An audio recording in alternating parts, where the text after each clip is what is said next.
I really am recharged when I'm by myself and have just quiet time. Those kinds of days are where I thrive. And I find if I don't have every once in a while a time where I can just be lazy, even though that kind of makes me crazy, because if you're taking care of yourself, you're not being lazy. Right. But like growing up, it's like, oh, you didn't leave the house today? You didn't do anything productive? Yeah. Oh, so it's been letting myself, have those days, where I can just do what I need to do for myself, whether if it's staying home, and just honoring that and not having judgment about what I think it means from the outside in. Beating yourself up in any way, right? Pushing yourself to the limit, like getting in your dark hole. That's not this season. This is a season of being uplifted, of being held, of having new spaces to reflect.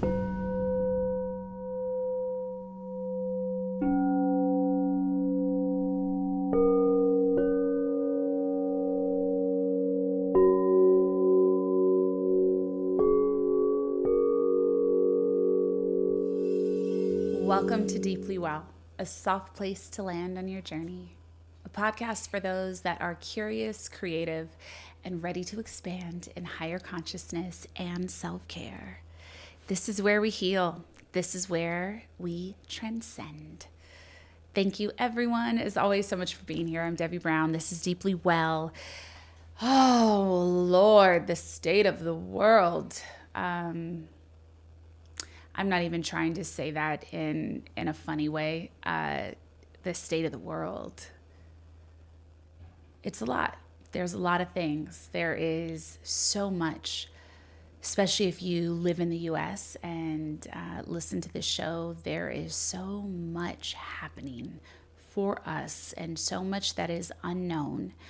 And then there is so much that is happening on the insides of us right now. And so I just honor the fact that all of us, myself included, my God, we're holding so many things at once. And to be quite honest with you, as a visible person in this capacity, I have no idea how to hold all of it in a way that is necessarily meaningful or supportive for you right now.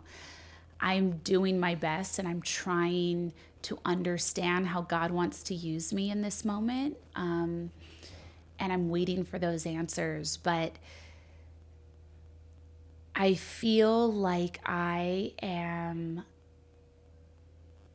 understanding how to move and how to hold my personal life right now, how to be with my family, how to be in my community, how to make sure that I am creating the space through my practices that I need to hold both of these polarities right now.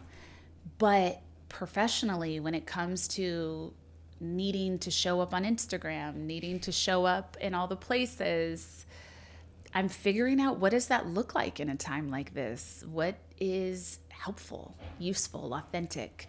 And I'm really excited for today's episode. I feel deeply excited and inspired when I have guests come on the show, because every person I have on this show I find deeply, deeply fascinating and interesting and meaningful to the world right now. And that's how I choose guests. And the guest that I have today, I'm excited to explore this conversation. We're going to be talking about her new book that's coming out in November, but we're also going to be talking about what it is to show up in this moment. Today's guest is Michelle Maros. Michelle is the co-founder of the nonprofit organization Peaceful Mind, Peaceful Life, which is devoted to supporting mental health and wellness through workshops, courses, and an inspiring online community. Alongside her mom and co-host Barb, Michelle brings heartfelt conversations and actionable insights to their podcast, Life Happens with Barb and Michelle. Michelle has a new book debuting November 4th. Dear Friend, Daily Love Notes for Contemplation, Connection, and Clarity. please join me in welcoming Michelle, a devoted teacher and guide on the path to living. Thank you so much. That was super emotional listening to you read all of that. Really? Yeah, it was. Say more. Feel very emotional these days anyways, like you were saying, to open up the show with just life and what's happening in the world around us. But, you know, as you talked about, how do you show up in the different facets of your world, hearing you talk about the book and the work and just everything that I've been doing up until this point, it just kind of like rushed in and hit me. So thank you for that. Oh my gosh, what a pleasure. And thank you for having me. I'm so excited to be here with you. Thank you. I'm so happy to have you here. And like, I have so many things going through my mind right now. First, like to kind of speak to like that piece. Like, I can't even imagine what a tall order it is in this exact moment to even come up with 365 heartfelt notes. No. What? No. Okay. How? So where did you pull it from? Good question. And I still am like, it feels like I blacked out and now there it is. But my funny brain was like, oh, that'll be easier than writing a, you know, standard format book. You know, I have had lots of ideas for books, but this one being one as well. And I'm like, let's start here because it's small chunks of writing and not fully fleshed out chapters. And maybe that'll go easier. And that was true for a little bit until it's like, oh, you've only gotten through March of, you know, all of the days of the year. And there's so many days left. I have 6 months left. And it makes you realize how many days there actually are in a year. And then, you know, of course, leap day. So there's actually technically 366. And yeah, it was quite a journey. Yeah.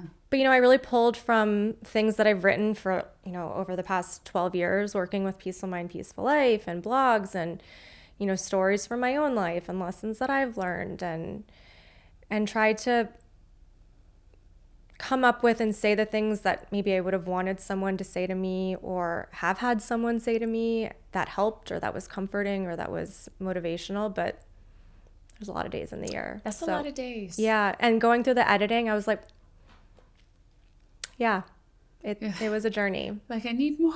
Yeah. I know. Yeah. But how amazing. Yeah. I'm glad that it's done. Yeah. For sure. That part of the author's journey is so wild and interesting. It really is. Like, you just, like, you do reach a point where you're like so fed up of your own work. Yes.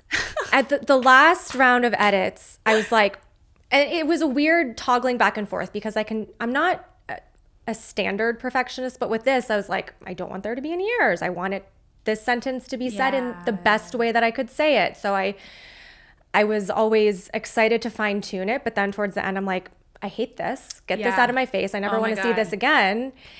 And it was funny because I recorded the audiobook a couple months ago, and that was really the first time I had really come back to it after sending in the last round of edits. And it was a really interesting experience to be like, oh, I like this. This is nice. And then, you know, I found a couple typos. So that's. Oh my God. My God. But it's a lot. Oh, I found typos in my final copy, the one that is in stores now. Yeah.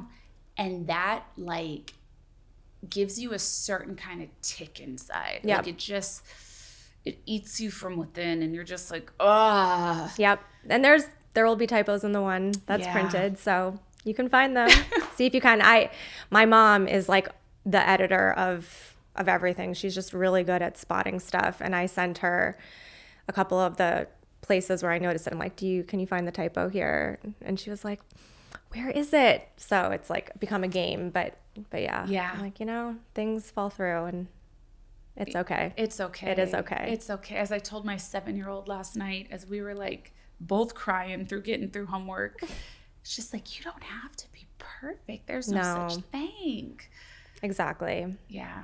And like, you know, make it fun. It's a game now. Let's see what we can find.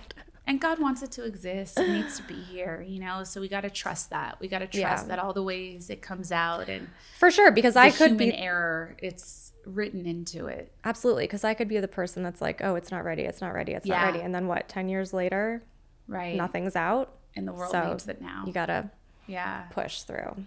I'm going to take a couple steps back. So I want to share with the audience. I first met you and your mom, Barb Schmidt. She a legend. Peaceful Barb. Peaceful Barb. I first met the two of you when my friend Lovey did this really amazing thing that probably could never happen again. Now that I think of it, it was like this once in a lifetime. It was like lightning in a bottle, I think. Yeah, lightning in a bottle. It was called Share the Mic Now. This was 2020, right? Yep. Yeah. Because it came together during George Floyd. Yeah. And so that was May, June. Oh, 2020. That's right. Yeah. I remember that time span for many reasons. I think a lot of us probably want to forget, but it happened. I was like, that was the window I filed for divorce. That was like, we're stuck inside. We're in the pandemic. I remember I had just started with Chopra Global. Yes.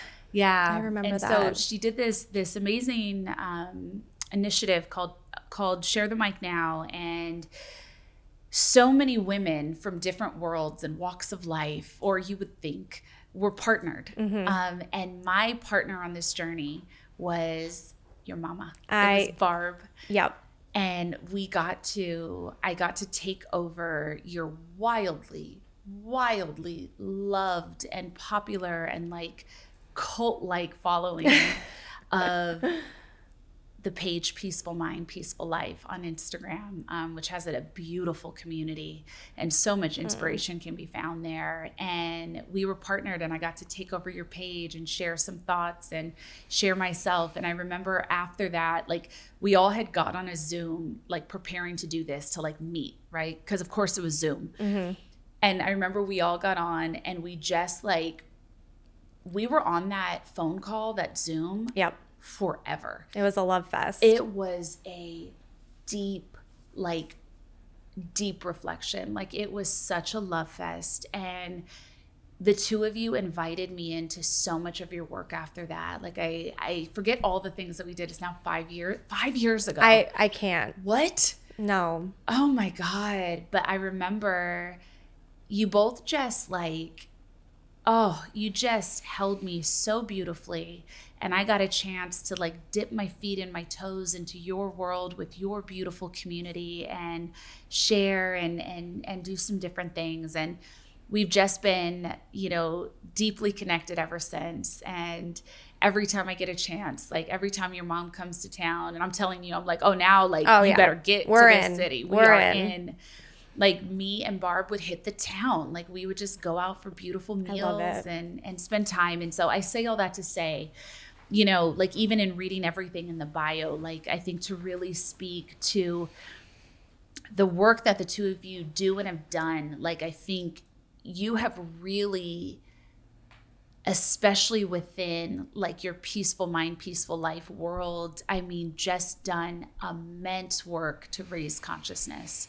So much work to get like these practices, to get meditation to people, to get higher awareness to people, and to also do it with, I think that through your channels and outlets, you do it in a way that is so warm and so inviting, and it's hard work, the work you talk about, the work we do, it's hard stuff. It requires, and I think, the way that you both share and teach, which has me so looking forward to your book, because it's really done through deep wisdom and storytelling and gentle pointing out of things for people to really transform with, and I think now more than ever, that's the kind of work we need. Like this is not a season to be doing work in the style of beating yourself up in any way, right? Pushing yourself to the limit, like getting in your dark hole. That's not this season. Like this is a season of being uplifted, of being held, of having having new spaces to reflect. So one, thank you. That's our backstory. You so much. We think about, my mom and I talk about it all the time, how that was such a beautiful initiative with Share the Mic Now, but how amazing was it that we got to be partnered with you, and just how aligned everything was, and all of the beautiful messages and insights that you brought to the community, but just that we were able to connect and stay connected since then. It was such a gift during such a, obviously very difficult time. And it's like those little silver linings of difficulty sometimes are what you have to cling to. But I also appreciate that, you said that showing up for these platforms and creating content around the spaces work. Let's talk about this, because and it's especially not a one and done, like, we did it. It's a journey. And you all have millions of people on your platform. Like, let's be clear. Like, which is wild. But your yes. audience is multi-millions of people. And so I think I would really love to sit with you in that. Like, as a teacher, as someone holding space for extremely large, diverse community in this time, right? People from all over, all walks of life. We're in a hard time. I know you got a sensitive heart, right? Like, you are always vocal. At the verge of tears. Yeah. But not just that. I mean, in the sense that like, you feel people deeply, and you're very vocal and honest about the things that you see happening. This is a conversation that I think a lot of us are looking to have and don't know how to have. Right? Because a lot of people right now, you'll get so many comments from people that's just, why aren't you talking about this? Why aren't you talking about this? Or, I don't agree with that. That's wrong. I don't believe that. When you teach and when you have a platform, your work is the work of sharing your thoughts, your beliefs, your values. It's the work of teaching elevated consciousness, which is love, compassion, strength, resilience, practice, right? Fuel for the path. Like, and you're a human being on earth, alive right now, with your own life and your own past. How do you hold space for all of it? What are your thoughts on this? Simple, easy question. But it's true. But I think another piece to all of those things that you said is, there's also the uncomfortable truth that also, I think, is what's being asked for us to talk about in this moment of time. And I think what you said so beautifully about we're being asked to sit with and elevate ourselves, but also not necessarily be blinded or not paying attention to what is true and what's in front of us. Yeah. And that's where I think we get this tricky dynamic, especially on social media, of, why aren't you talking about this? Or, you said this, but you said that. And what do you really think? Because there is so much happening and so many opinions, but it's like, it's the discernment to know where do I insert myself? Where do I maybe let people that have, more expertise speak up? And how do I do it in a way that perhaps the most people can hear it without being triggered or turned off immediately? Yeah. And it's really hard, but I think, which is why I always love following you and hearing your insights. It's like starting from yourself and having the trust within yourself to trust your intuition and know, okay, this is what I'm feeling right now. And you use the word values, which I also think is so important. It's like, what do you value? And if I value, the well-being of all, this is something maybe that's happening that's, counter to my values. So what do I do about that? Yeah. And it's like, I find myself having those, internal conversations all the time. And I think also not being perfect. We were talking about perfectionism before we hit record, and it's like not being perfect about things, and sometimes knowing that maybe I'm going to say something that's not going to land, or it's going to ruffle some feathers, but I'm not trying to be a perfect human. I'm just trying to show up and speak about things from a human experience. But it's certainly really interesting times right now for sure. Because I do think right now there is an energy where people seem to be coming from a place where they're committed to misunderstanding you and wanting to be ready to like fight back. So it's hard. It's really hard. It's hard. It's hard. And, you know, like you talked about my book coming out. I have a book coming out, and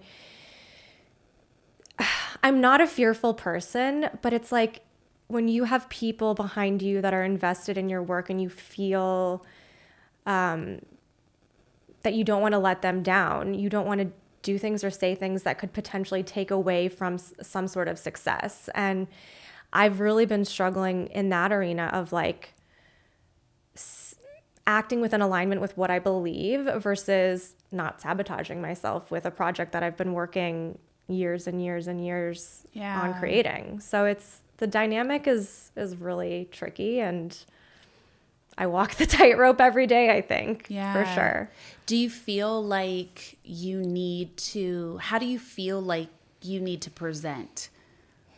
Like, how do you think, or how have you been thinking about maybe the expectation of how you show up versus how you want to show up? Is there alignment between the two?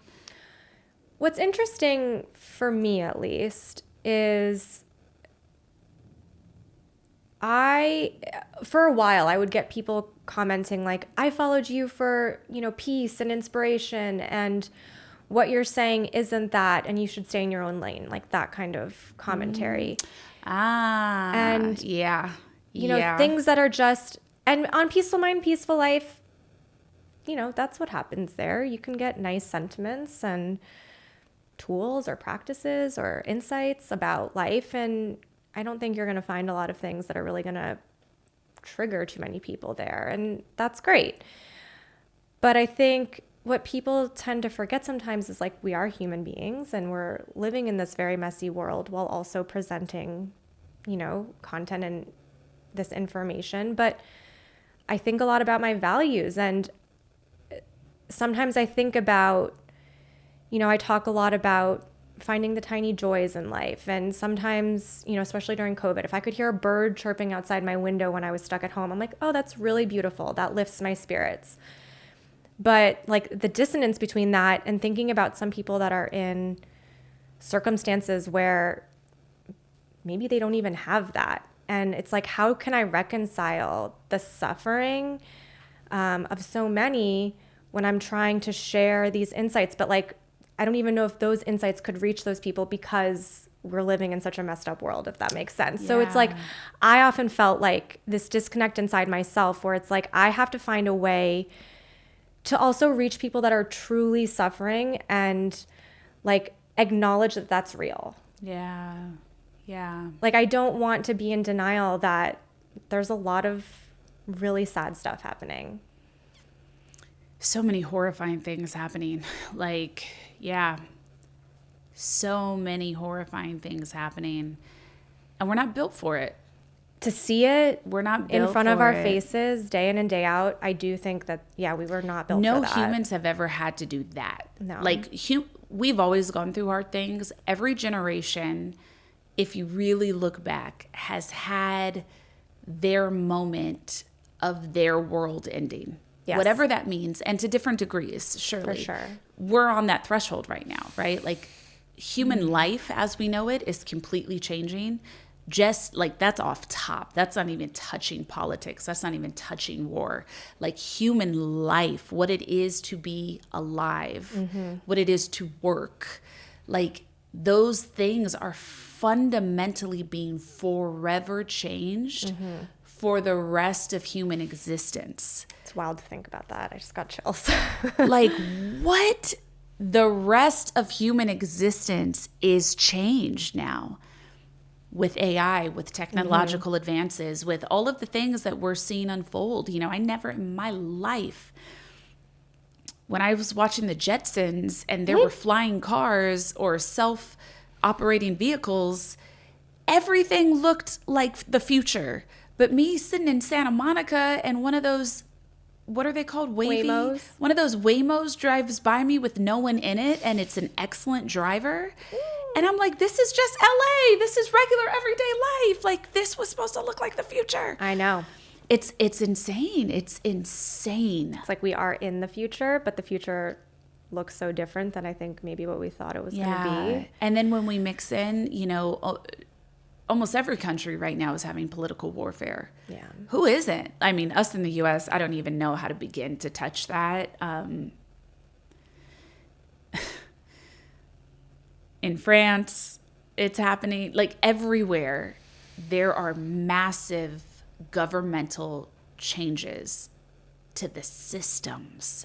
Not just the people, to the systems, to the policies, to the all of it, you know? And so, yeah, it's just, it's interesting. I think a lot about other times. I think about, you know, when the world felt like it was ending for people, you know, and all the wars we've had or been a part of in this country.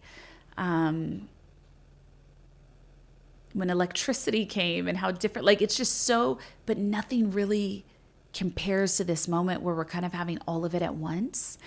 And we're having the elevation of consciousness like we have absolutely never had it before on this planet.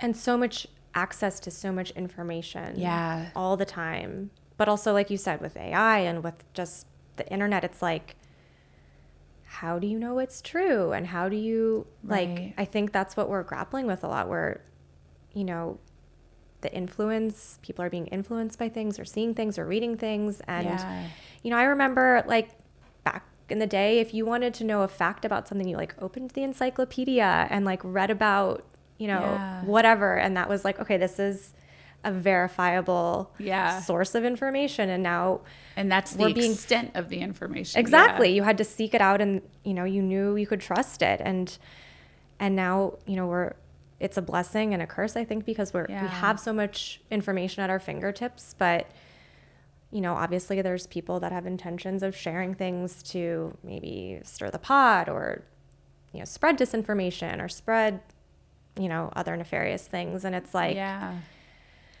how do we reconcile it all and, you know, stay connected to ourselves to know who we are and build the strong foundation within ourselves to weather all of this? Because I think, like you said, periods of time have always had, you know, unrest and turmoil, and, you know, obviously we're in one now. It's like, okay, how do we handle it, and what do we want to do with it?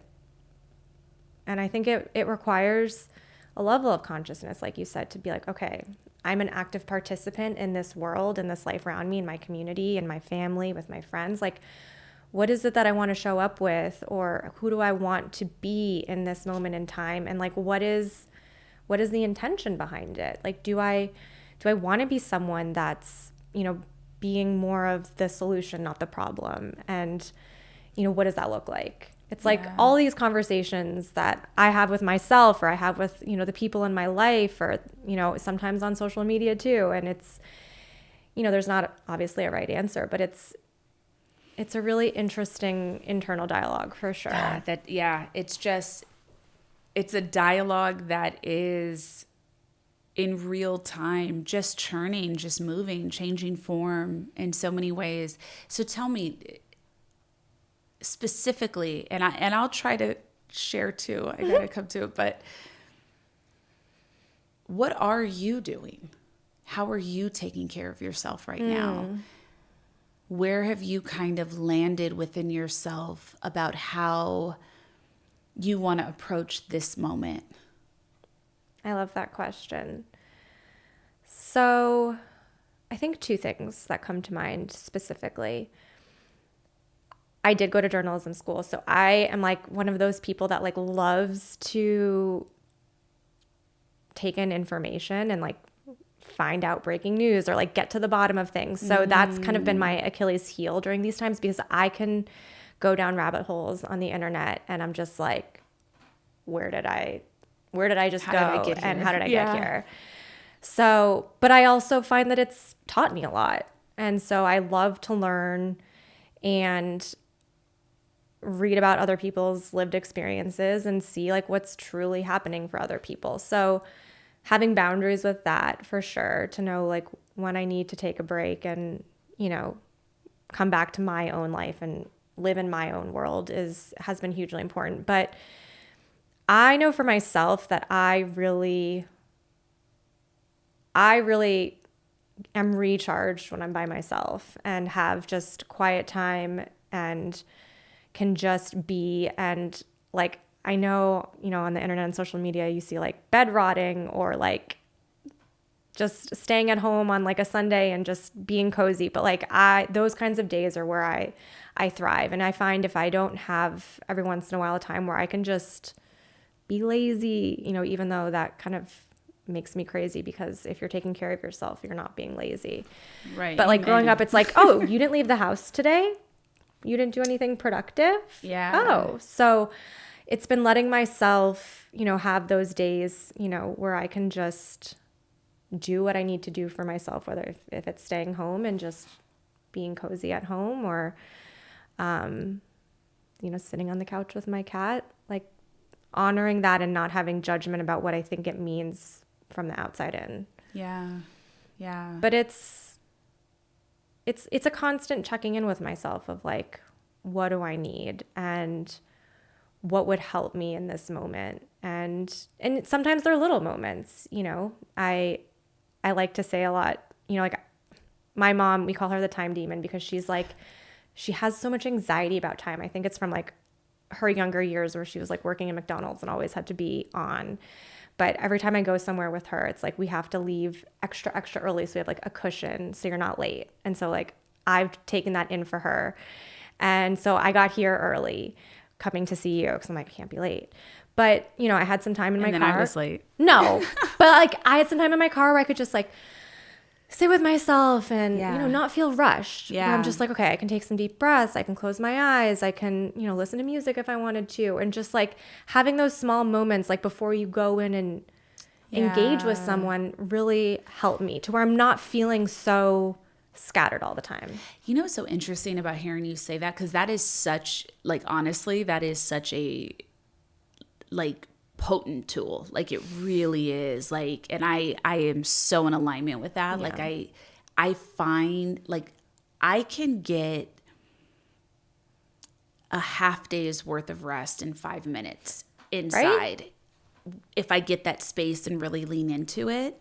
And I think what tends to happen, I think, with people when you don't have practices or you haven't been in a space of working with your emotional regulation, you don't know how to spend your time alone. Yes. And so even like an extra 5 minutes, what am I supposed to do with this? Like the first thing you do is get on your phone and scroll or, something like that to quote unquote, kill the time. And I think something that you just made me realize that's really beautiful about what it is to be a meditator and do the work is that training in meditation lets you really play with time in such a fascinating way. I love that. Like there are some times where I'll literally, it's like my little kind of playfulness with God where I'm like, God, please let this next 5 minutes feel like 5 hours. Let me get what I need to get in this time. Or, can I stretch it? Can I, or can you make this go a little faster? But when you're in meditation, you observe time so differently. And so really when you sink in, and I always share this when I teach meditation, of course, it's like you're looking to get in the gap, right? Like the space in between thoughts, which usually is a second. So even if you meditated for 20 minutes and only forgot where you were for a second, that's the point. That 1 second is actually like doing miracles in your body. It's like 10 hours. So yeah, I feel so the same in that. It's like creating those pockets when we think that there's not much that we can do, right? Exactly. Or we think we don't have the space to take on one more self-care and it's like, no, it's really that. It's like, okay, you can build in to get somewhere a few minutes early. Yeah. And do nothing and sit and be.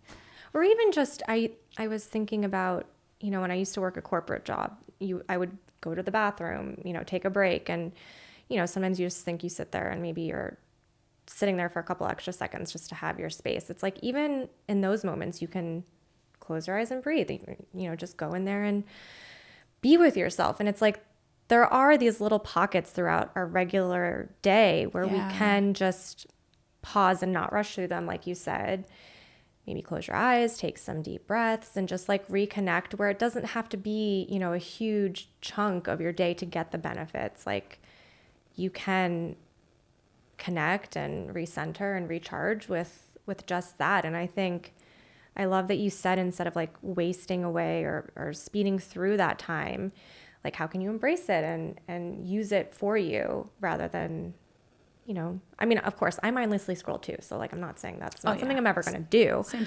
But like that and, yeah. Just being with myself or closing my eyes, and it is really powerful. Or if you know that, like, and I think this is so relatable for so many of us. Sometimes the day is too overwhelming, and so you pull the phone out and you just lose yourself in the scroll for an hour and watching something. For sure. And it's like, if you want to do it, do it. When you stop doing it, then maybe take a moment to take a deep breath. Yeah. And gently massage your eyelids and, the bone and the foundation around your eyes, your sockets, your temples, so that you can be in your body, so that you can also give yourself something you can feel.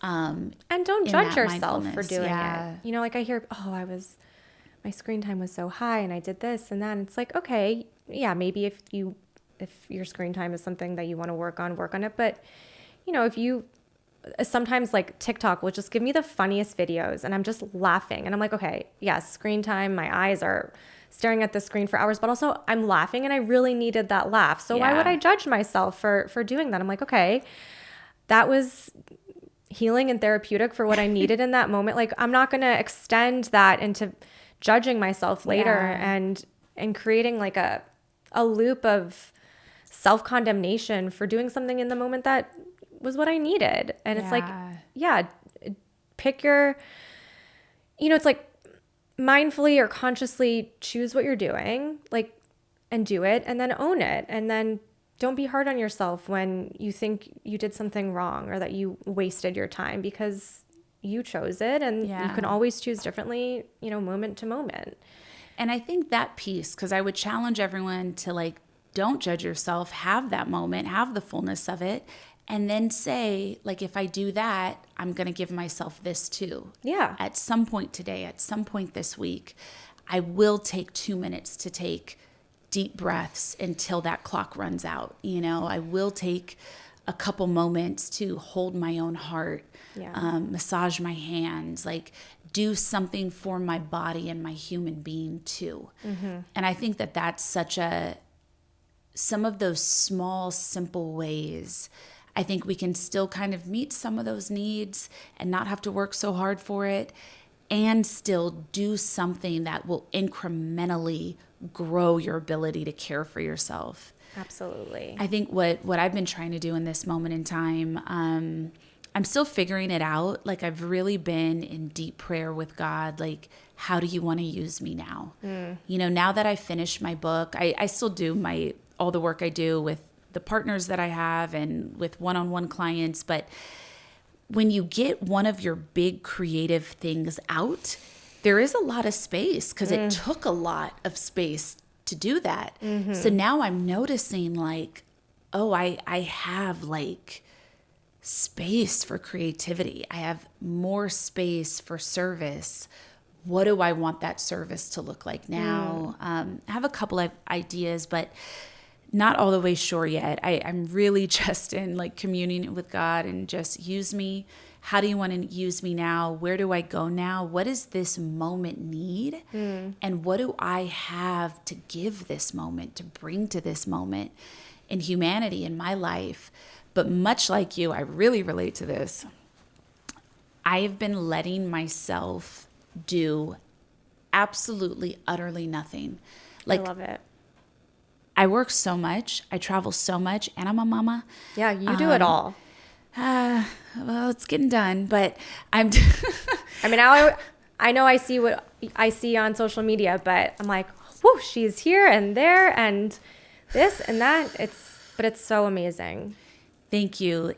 I'm grateful. It's many things. It requires a lot of the body and the heart and the mind. And so I think something I've loved now is that in some of the rest work I've been doing with myself, ever since I took off my badge of busy about 10 years ago, is that I really trust that when I have nothing to do, it's because it's God's reward for me. Like, I really trust that. And so whereas I used to be like, okay, I got 30 minutes. What can I get done in that time? And I would try to do something that does need to get done in the house or in my life. And now I say, I absolutely know I can do that tomorrow. I absolutely know there will be time to do that next Thursday. Take this 30 minutes right now and sit and do absolutely nothing. And that feels, I know we've been saying this, that rest is revolutionary, but it really is like something to take in when you just let yourself sit and look out a window or stare at the ceiling. It's so true. Or accomplish not a single thing. Tell me, Michelle, as your book is coming out November 4th. It's also my birthday. Is it really? Oh, that's special. My 40th birthday. Isn't that crazy? Oh, that's a portal. It's wild. Special. I did not plan for that. And when I got on the first Zoom with my publisher, I had thought it was going to be October. And they said, okay, so pub day is going to be November 4th. And I was like, do you know that's my birthday? And they're like, no. So crazy. So it's a lot. That is like very special. Yeah, that's very special. By design. No accidents. So with this book, this is a tall order that we need. 365 heartfelt notes to help me. Yeah.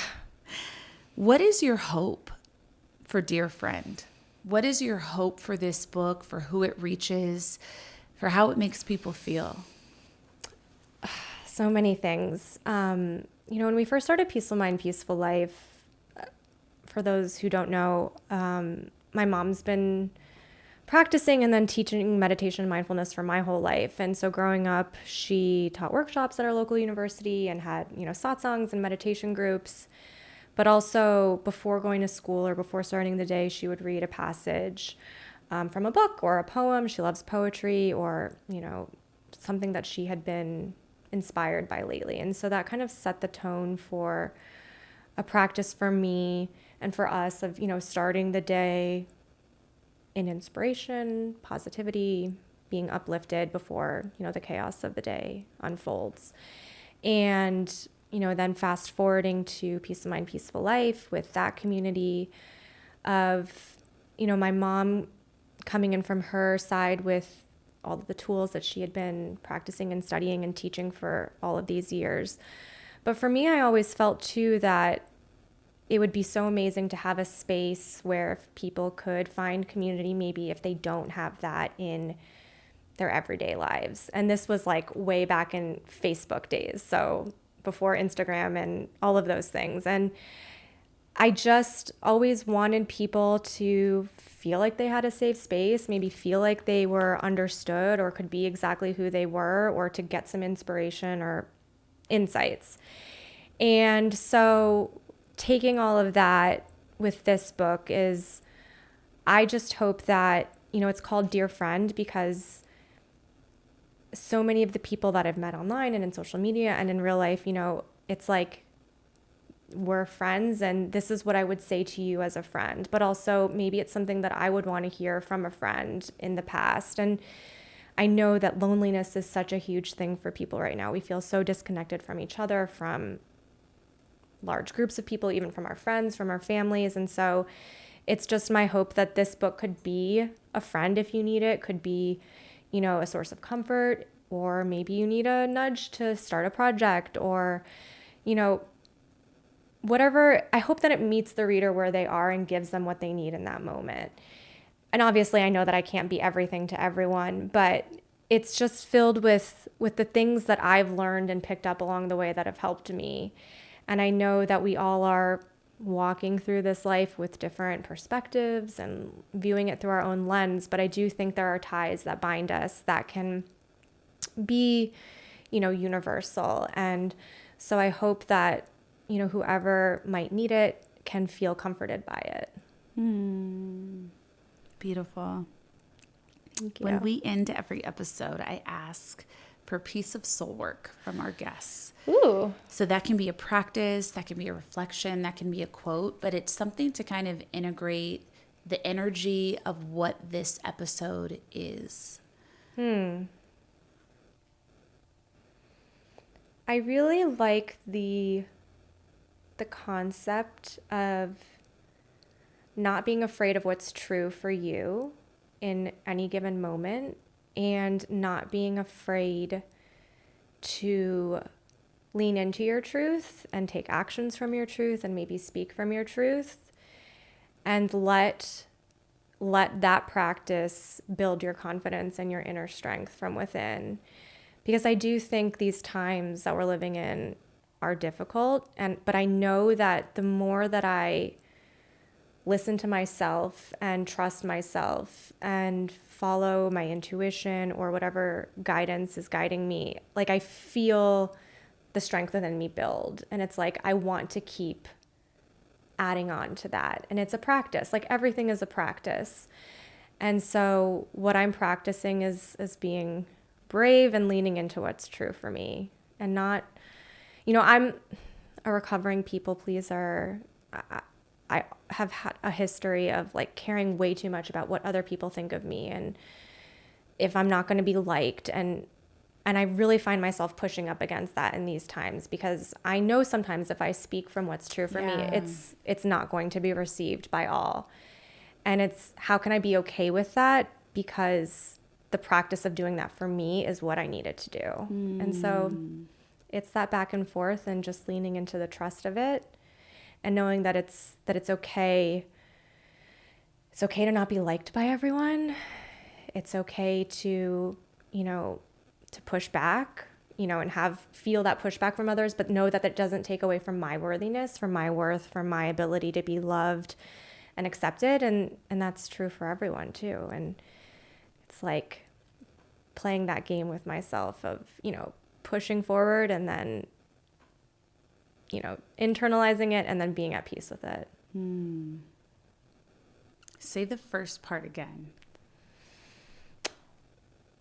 I feel as if I'm in a practice of listening to what's true for me, understanding what that truth equates to as far as actions and words, and trusting that it's okay to speak my truth, even if it means someone else might not like it, or that someone else might be angry, or someone else might misunderstand it. Those are all okay. And that doesn't detract from me being a worthy, lovable person in this world that matters. And, that is true for everybody else as well. Yeah, I love that. Get your journals, everyone, because that, especially that opening sentence you said, I think is such a powerful prompt to start. Like, what is true for me now? What is true for you? Sorry. No, because sometimes the truth is like, it screams to us sometimes in silence. Like especially, when we started off this conversation about speaking up about things, engaging in these conversations on social media, I found within myself that there were times when I would sit with myself and I felt the scream from within of like, you can't be silent about this. Maybe other things you can let other people tackle, but there were issues that would rise up within me that I could not ignore. And so that was the practice for me. Am I going to ignore this or push it down? Am I going to listen? Am I going to sit and see like what is the best path? Take some space to like figure out what I want to say in a way that's not like reactive and amped up, but just like not being afraid to listen to what the truth is trying to tell me and ask for me in this moment. I love that. Dear friend, Daily Love Notes for Contemplation, Connection, and Clarity is available everywhere. November 4th, your debut book. How can everyone connect with you? On social media, I'm at Michelle Maros. Our podcast is Life Happens with Barb and Michelle, and Peaceful Mind, Peaceful Life is our nonprofit that has all of the insights and inspiration and beautiful wisdom like from people like yourself, all on all the social medias. Thank you so much for joining us. Thank you. This is so special, and I'm just so grateful for you and all of the energy and insights and wisdom that you put out into the world. It's so special. Thank you so much. Thank you. Same. And I can't wait. Like, I love your podcast. I can't wait to come on your podcast. Devi will be on our podcast. We're going to do a swap, y'all. Yes, I'm excited. Michelle, thank you so much, my friend. Thank you for your work. Thank you for this book. I can't wait to get it. I could use this deeply. It's coming to you. I've just been told that the books are in the warehouse, so it's coming to you. Oh, how exciting. Yes. Oh, the journey begins. Yep. The new author journey. Oh my Lord. It's a journey. Anything you need on the path. Wow. Yeah. November 4th, dear friend, daily love notes for contemplation, connection, clarity. We all need a lot of that in our lives and our hearts right now. Thank you for joining us. Thank you so much. Thank you, everyone, as always, for listening. Please share this episode with a friend, and we'll be back next week. Namaste.